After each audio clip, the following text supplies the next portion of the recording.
All right, let's bring in Kerry McCarthy. She's the Shadow Climate Change Minister. Kerry McCarthy, good morning to you. Thank you so much for being with us. Just pick up on what you heard there from Jacob Rees-Mogg. I mean, saying that Nicola Sturgeon's always moaning. What's that going to do to trying to keep the union together? Well, it's obviously very little in terms of having a constructive relationship. Obviously, Labour supports the union. We want to work with Nicola Sturgeon. We don't support her calls for independence.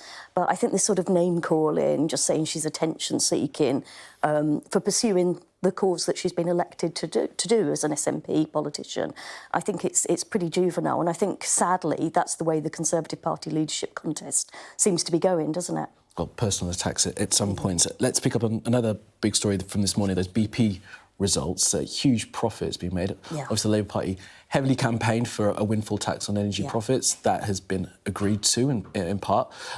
What happens next to try and make sure that people's cost of living is dealt with? Well, I think people will find it quite shocking that they're making profits. I think these are the highest quarterly profits recorded for 14 years. And we've seen the same from Shell, we've seen the same from Centrica as well. So there's clearly a pattern that they're doing very well out of this situation.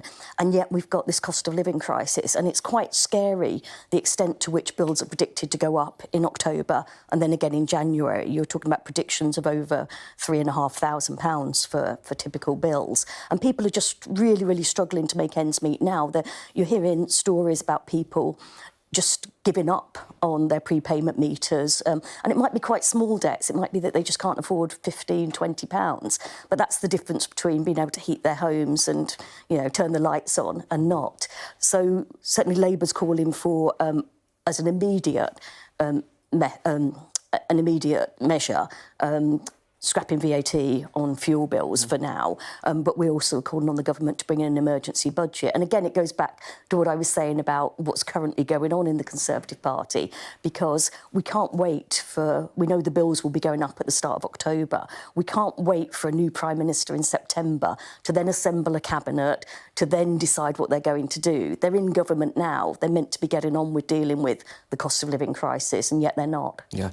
Let's move on to what we're seeing on some of the streets around the country, people striking, calling for a greater a wage increase. We've seen another couple of Labour Party members, shadow cabinet members, on picket lines. What is the ruling in the Labour Party? What does Keir Starmer want his ministers to do when it comes to being on picket lines? Well, our general line is we support the right to strike, and if unions have balloted their members and taken a democratic decision to go on strike, then that is, they're well within their rights to do that. We also support the right of, we think it's right for MPs to go out and talk to the people that they represent, which is what Lisa Nandy was doing this week. We've got a picture of Lisa Nandy as well doing that, if we can bring it up. Sorry, please continue on. But really what this comes down to is the need to actually get a negotiated deal, to get a fair deal for the people that have gone on strike.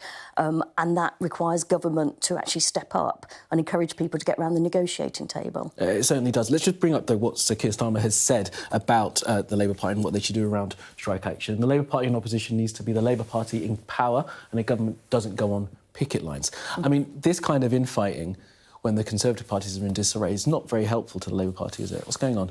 I think it's not helpful for the focus to be on Labour's position on this one. Clearly, it's the government that has the responsibility you're sitting to... in Ms McCarthy, so if you look at, Grant Shapps, complete refusal to step into the rail strike. He's not here, Ms McCarthy. We're talking about what's happening in the Labour Party right now. Yeah, but I think Keir's been quite clear that we do support the trade union rights. We do support workers...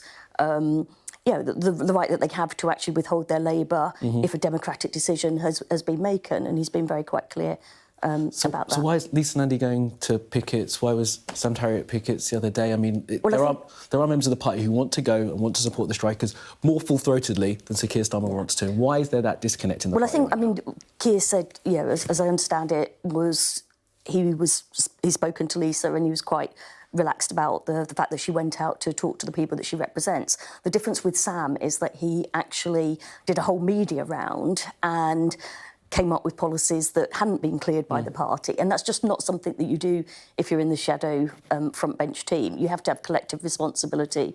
It puts your colleagues in a very difficult position if people are just freelancing it. And I think Sam did know that that's what he was doing. So that's why he was sacked. But, you know, there was a threat to sack other people.